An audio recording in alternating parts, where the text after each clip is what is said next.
السلام عليكم ورحمة الله وبركاته. أهلا بكم طلابي وطالباتي الأعزاء طلاب الصف الأول الإعدادي. النهاردة هنبتدي نحل التقييم الأسبوعي السادس اللي هو الأسبوع التاسع. المجموعة هنا رقم ألف. اختر الإجابة الصحيحة من بين الإجابات المعطاة. في الشكل هنا المقابل عندنا تم تنصيف زاوية BAC باستخدام الفرجال والمسطرة، تمام، بالمنصف. يعني المنصف بتاعهم عايزنا نقول ان هو هيساوي ايه. المنصف طبعا بتاع هنا الزاوية دي هيساوي عندي هنا ال AF. الإجابة عندي هنا رقم ألف. طيب بالنسبة هنا صورة النقطة -1 و4 بالانعكاس في المحور X. طيب لو انا عملت الصورة بالانعكاس في المحور X، قلنا بنثبت الإكس، هثبت -1 وهتغير هنا الأربعة، هتبقى عندي هنا -4، يبقى الإجابة عندي د. طيب أجب عن الأسئلة الآتية باستخدام الأدوات الهندسية. قياس زاوية، طبعا قياسها هنا عندي بتساوي 150، ثم نصفها بالمنصف. اي سؤال من الاسئله اللي من تحت دي هننقلها هنا على البورد علشان خاطر نقدر نحلها بالتفصيل. هنا السؤال الاول: باستخدام الادوات الهندسيه ارسم الزاويه ABC التي قياسها 150 ثم نصفها بالمنصف BD، وتأكد من قياس ان زاوية ABD بيساوي قياس زاوية CBD. طيب اول شيء ان احنا هنطلع طبعا الادوات الهندسية بتاعتنا اللي هي المسطرة والمنقل اللي بنتأكد منها والفرجال اللي بنرسم بيه، تمام. هنجيب اول شيء هنا عندي المسطرة وهنحدد هنا اي قاعدة عندي 5 أو 6 سنتي، اي قاعدة اللي انا هركز عليها المنقلة خليها 6 سنتي، تمام. هنجيب بعد كده هنا المنقلة وهنقيس هنا عن الزاوية A، يعني هنسمي الزاوية دي A والزاوية هنا دي B. هنا زاوية ABC، تمام. ده معناته ان احنا لو سمينا ده A يبقى نقف هنا بقى ده هنا البي، دي هنا هتبقى البي، هنا هنقول A وهنا هنقول B، تمام. هنبتدي هنا نعد طبعا اهو من اول 0 10 20 30 40 50 60 100، عندي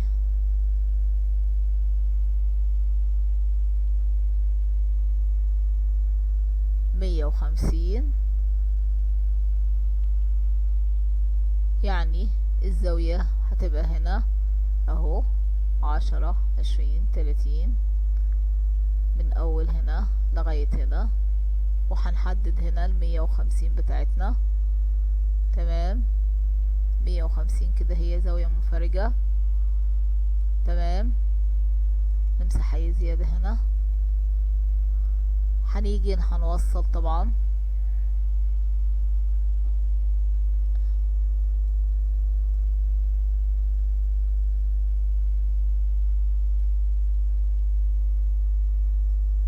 على قد النقطة ووصلها هنا، تمام. كده دي 150. طيب هو هنا عايز الزاوية دي 150، عايز كمان ينصفها، فانا لو عايزة انصفها طبعا هنصفها هنا بالفرجال. هنثبت هنا سن الفرجال على الزاوية بتاعتي، تمام. ونرسم هنا خط كده علشان خاطر ينصف هنا زاويتي. لا نطلع بيه كده، تمام. يجي حاول كده، نكبر هنا الزاوية المرسومة عندي، تمام. نطولها شوية هنا بالمسطرة، طيب انا هنا مفروض ان انا انصف هنا الزاوية دي. هقف هنا برضو بسن الفرجال، وهبتدي ان انا افتح فتحة مناسبة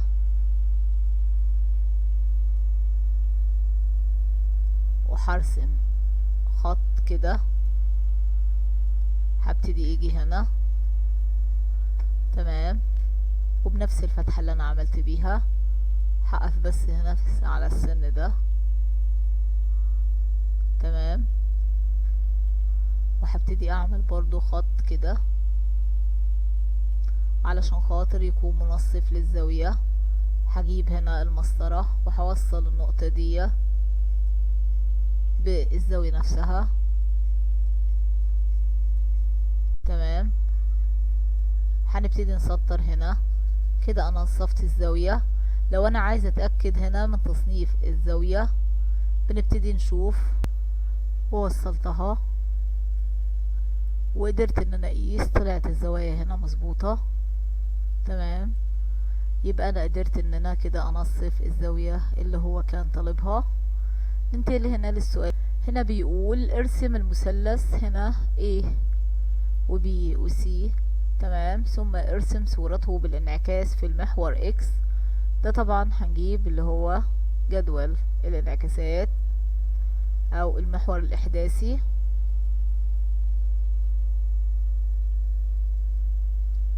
وهنبتدي ان احنا نرسم الصور الاصلية، وبعد كده هنجيب في الانعكاس في المحور Y، او لو جبناه في البداية عشان نرسم الاتنين هنا. لو انا عملت هنا ال A عندي 0 و3. لو انا هعكس هنا في X يبقى هتبقى 0 و-3. ال B عندي هنا ب4 و0.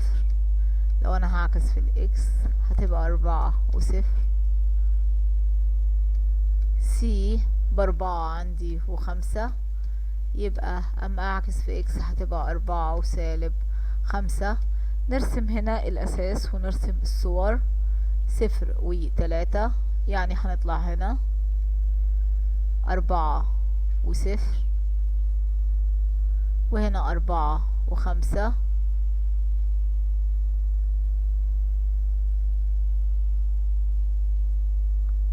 ونوصل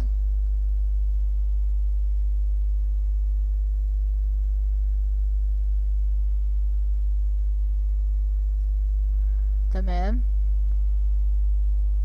هنشوف الناحية الأخرى، نغير هنا اللون. هنعمل 0 و-3 هتبقى تحت 4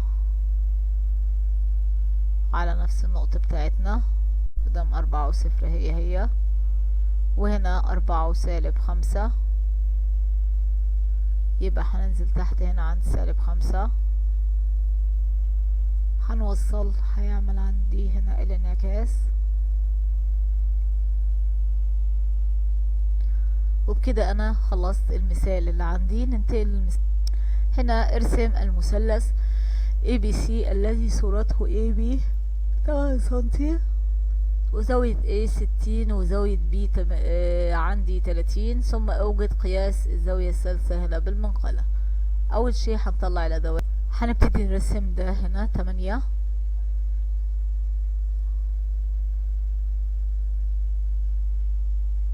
عند 8،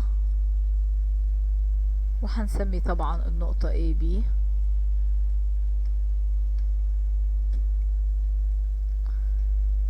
هو هنا عايز زاوية A 60، هنجيب هنا المنقلة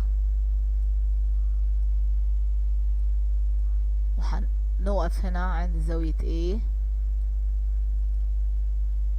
تمام. هنقول هنا 60، هنمشي هنا ادي 10 20 30 40 50 60 تمام. هنحدد النقطة الأخرى، هنقف عند B، وهنا هيبقى 30، 10 20 30. تمام. هنجيب هنا المسطرة، هنبتدي ان احنا نوصل النقطة اللي احنا عملناها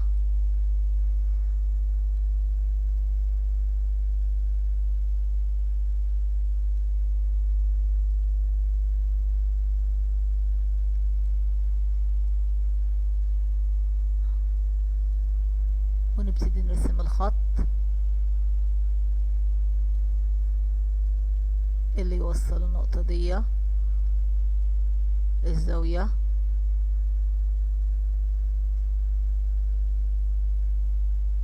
المستقيم اللي احنا رسمناه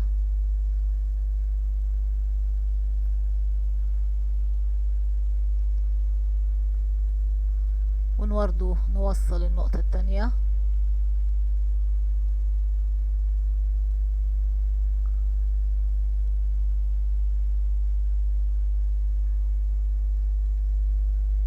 على نفس نقطة اللي هي الزاوية اللي هي 30 درجة.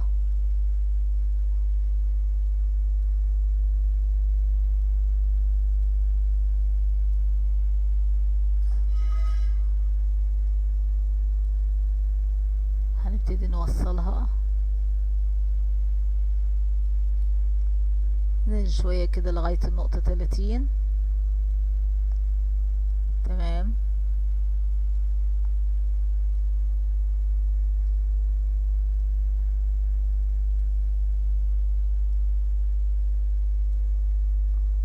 هنمد هنا سطر طبعا،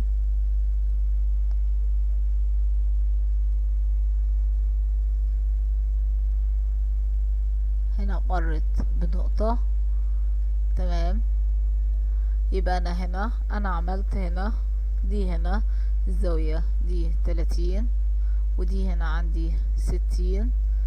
طيب وهنا ده طبعا رافع، هنا هعمل شعاع زي ما هو هنا كان طالب مني. وبكده انا قدرت ان انا اخلص هنا النموذج الاول. ننتقل هنا للنموذج الثاني. النموذج الثاني عندي هنا بيقول عند تنصيف زاوية BAC باستخدام الفرجال والمسطرة، فإن زاوية BAF اللي هي دي BAF دي هتساوي ايه بالنسبة للزاوية؟ هتساوي هنا هو حاطط لي مجموعة هنا اختيارات. لو احنا هنقول هتساوي هنا الاختيار هتساوي نص BAC لاني فعلا هنا دي بتنصفها، يبقى دي عندي هتكون نصف دي. هنا دي هنا بتنصفها، اذا سواء هنا دي او التانية هتساوي هنا نصها، يبقى هنختار هنا رقم ده. بالنسبة للشكل اللي بعده بيقول صورة النقطة 4 و1 بالانعكاس في المحور X يعني احنا هنثبت ال4 وهنغير هنا ال1 هتبقى 4 و-1. تمام. ننتقل هنا للنقطة اللي بعدها، ننزل تحت شوية. عندي طبعا باستخدام الأدوات الهندسية قياس ABC 110 ثم نصفها بالمنتصف BD. هننقل طبعا مجموعة الأسئلة دي على البورد. هنا طبعا باستخدام الأدوات الهندسية ارسم زاوية قياسها 110. هو ما ذكرليش هنا أنا أعمل أي، يعني خليها 7. هنجيب هنا المنقلة وهنرسم الزاوية. هنا قايل لي ان الزاوية المطلوبة زاوية B هنا بتساوي 110. طيب احنا لو وقفنا هنا على زاوية B هنسمي ده A وده B. هنقف عند B هنا وهنبتدي نحدد الزاوية زي ما اتفقنا بتبقى عكس الضلع اللي هو مطلوب. نخرجها تاني هنا.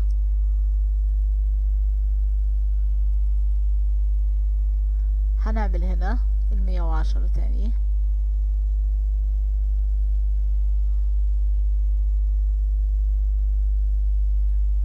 طيب لو انا هعمل هنا 110 فال110 لو احنا ثبتنا على ده على زاوية البي هتبقى هنا زاوية 110.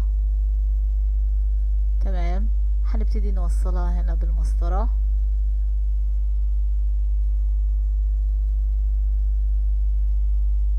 علشان خاطر نبتدي هنا ننصفها بالفرجال.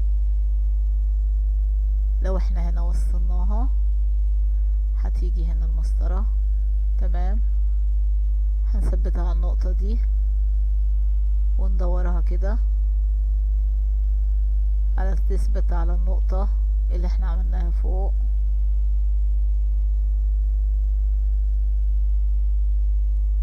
هنبتدي نحط هنا المسطرة ونمرر هنا القلم. هنبتدي هنا بالفرجان نفتح فتحة مناسبة، واقفين هنا ندورها بس كده شوية، نفتحها فتحة مناسبة. هنبتدي طبعا ناخد تحت لغاية فوق علشان خاطر بس نقدر نقسمها على نفس الخط. هنبقى ماشيين، هنبتدي نقف هنا على اول حاجة عملناها دي. تمام. هنعمل هنا هنقف عند النقطة دي ونفتحها برضو فتحة مناسبة. تمام. علشان خاطر نبتدي ان احنا ننصف الزاوية ونرسم كده علشان خاطر بس ننصفها، وناجي من الناحية التانية برضو نرسم خط اخر.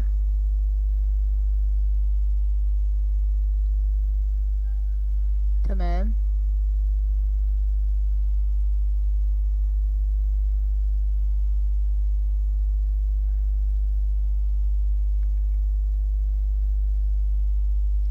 وبعد كده نجيب المسطرة ونوصل الخط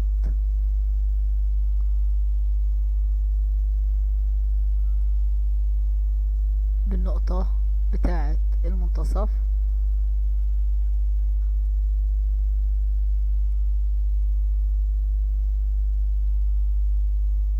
يبقى انا كده رسمت الخط اللي هو بينصف الزاوية. تمام. نتأكد بقى هنا بالمنقلة اذا كانت هنا دي هنا 110، مفروض ان دي هنا تكون 55 ودي هنا 55. فاذا فعلا حققت معانا كده يبقى احنا، وابقى كده انا لو جبت المنقلة وقست هلاقي هنا اني التنين طبعا هي زاوية 110، يعني مفروض الزاوية المقسمة هنا تبقى هنا 55. فانا لو وقفت هنا تمام على حد الزاوية بتاعتي، طبعا هي دي كده 110. فانا لو عديت هنا تيجي هنا مظبوطة اهو.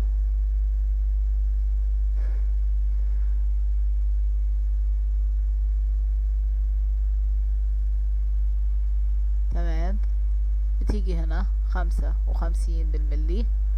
يبقى انا كده قدرت ان انا اعمل الزاوية هنا عندي المطلوبة والقياس بالقياسات هنا المطلوبة، ونصفت الزاوية اللي هي 110. ننتقل هنا على السؤال اللي بعده.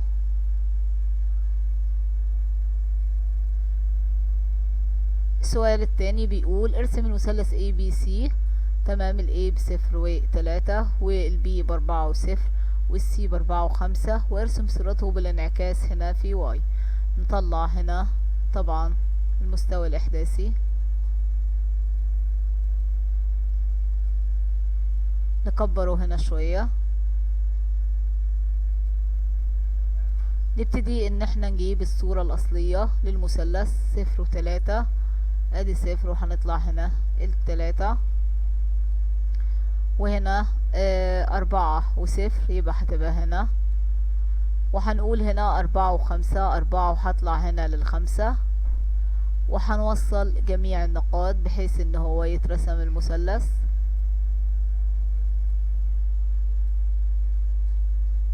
تمام. هنيجي نرسم صورته هنا بالانعكاس. نجيب الانعكاس مثلا اللي هو بتاع A.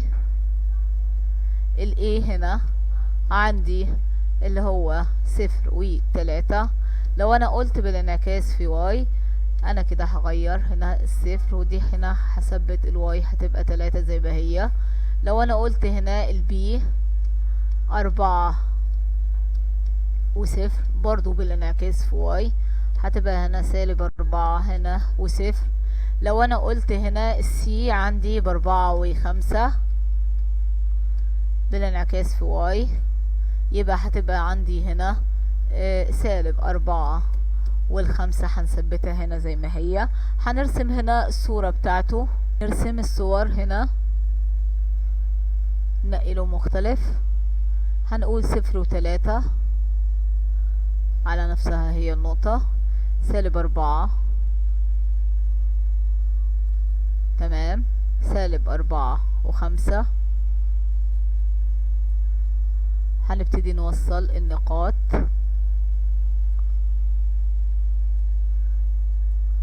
وانا كده رسمت صورته هنا. هنا معنا المسألة رقم 3. ارسم المثلث ABC الذي AB 4 سنتي. نطلع هنا الأدوات الهندسية.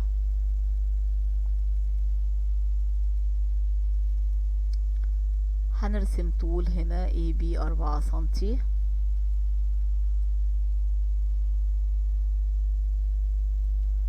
هنرسم كده ده هنا 4 سنتي تمام. هنبتدي ان احنا نعمل هنا A و B، نعمل نقطتين A و B، هنا A وهنا B. هنبتدي نركز هنا سن المنقلة على النقطة A. طالب مني 30. هقف هنا بالظبط وحدد هنا عندي ال30 تمام، ووصل هنا بالمسطرة.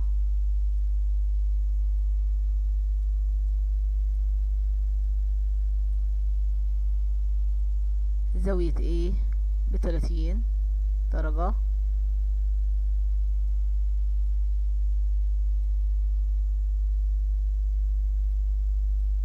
نعمل عند النقطة هنا بالظبط. ادينا وصلنا. طيب نيجي ننتقل للنقطة التانية. هو عايز مني هنا 60. هقف هنا وهبتدي اعمل هنا 60 درجة. برضو بنمشي هنا عكسي، يبقى هنوقف هنا ادي هنا عند ال60، عند ال60 وهنوصل هنا بالمسطرة. هو طالب مني قياس الزاوية التالتة. قياس الزاوية التالتة لازم طبعا هتطلع هنا 90. هنتأكد هنا بالمنقلة فعلا طلعت عندنا 90 ولا لا.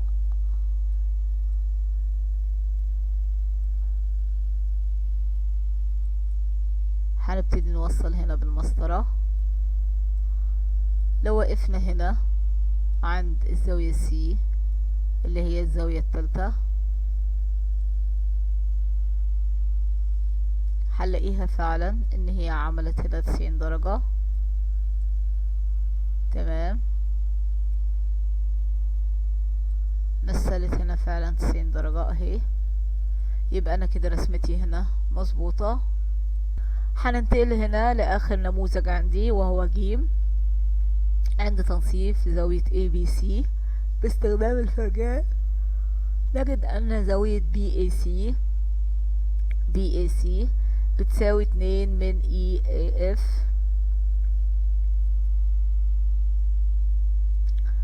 طيب الأمثلة التانية باستخدام الأدوات الهندسية. هنبتدي هنا نرسم ده. هنبتدي نحدد هنا. هو عايز مني قياسها 130 تمام. هنبتدي هنا نرسم. هو هنا طبعا مش محدد لي اي شيء ولا محدد لي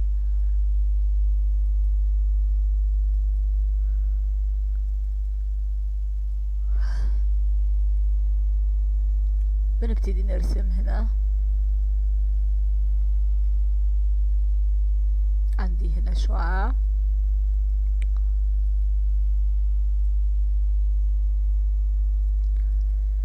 هنوقف هنا المنقلة عند الزاوية المطلوبة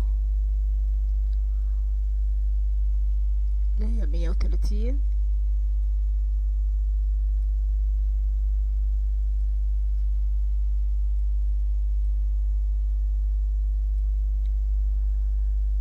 وبنيجي نظبطها ونعد لغاية ما بوصل هنا ل130. هنبتدي نظلل هنا بالقلم، وبعد كده هنجيب هنا المسطرة وهنوصل الزاوية هنا 130.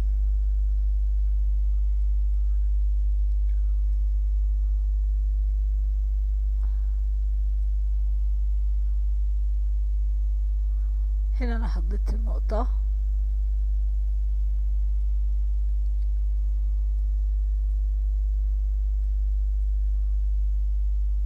تمام.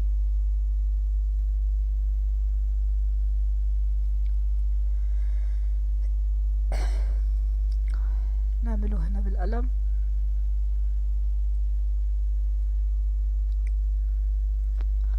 طيب انا عايزة انصف دي، يعني اقسمها نصين. نفتح هنا سن الفلجال بفتحة مناسبة، ونبتدي احنا نمرر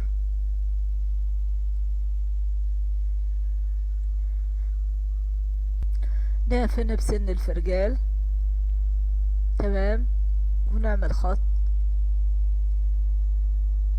هنيجي بنفس الفتحة هنعمل خط عليه، هي دي بالظبط بتبقى هنا نقطة المنتصف.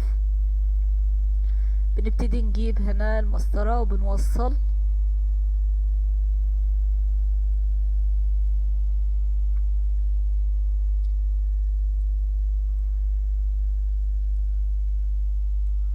تمام لغاية هنا ما توصل عند نقطة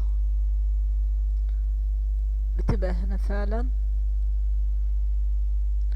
منصف للزاوية. وبكده انا قدرت ان انا انصف الزاوية اللي هي 130، نصها هنا 65 و65. لو قس الزاوية هنا اكيد هنا هتطلع مظبوطة باذن الله، اهي عند 65 فعلا.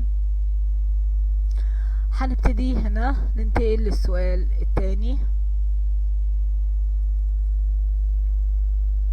ده هنا لا، ده هنا مكرر. ده هنا التالت.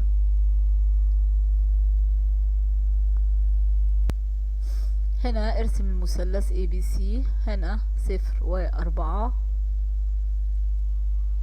هنا 3 و0، وهنا 3 و5.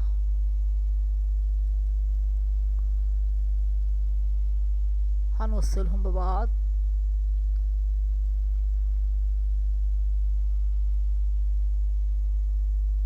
نوصله هنا بالنقطة هنا 4، تمام، وهنا 4 هنا ل3. لو رسمنا هنا الصورة بتاعتها مباشرة في المحور اكس، يعني الاكس هنخليه زي ما هو، هنغير يبقى هنا 0 و-4. ولو عملنا هنا 3 هنا و0، 3 هنثبتها، و3 و0 هتبقى زي ما هي، وهنا هتبقى 3 و-5. يبقى ننزل تحت. هنيجي نوصل هنا النقاط ببعض، هيتولد عندنا هنا الانعكاس، تمام. هنبتدي هنا في المثال، عندي المثال الثالث وهو المثال الاخير، مثال رقم 3. هنا عايزني ارسم له الزاوية هنا. هنبتدي نطلع ادواتنا. اخر رسمة عندنا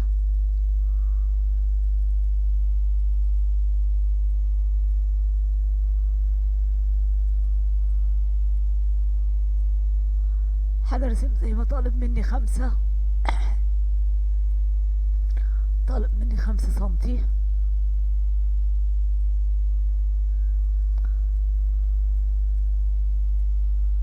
هنحط سن الفرجال هنا، هنسميها ايه؟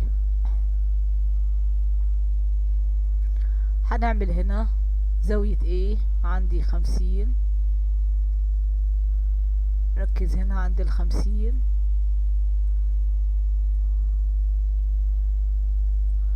طيب وزاوية بي هنا 40.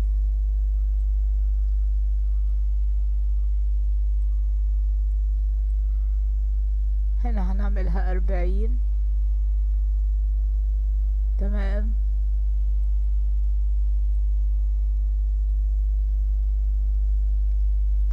طبعا كل واحدة هوصلها بتاعتها. دي هنا النقطة الأولى، أصغرها شوية، نوصلهم ببعض.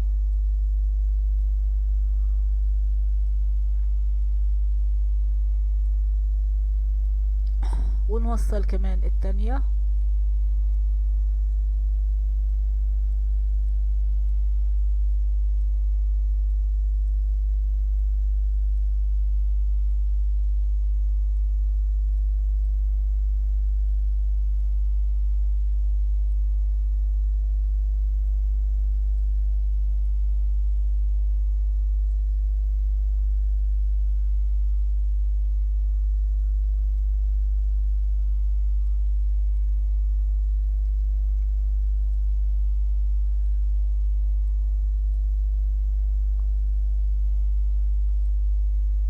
بنبتدي نظبطها.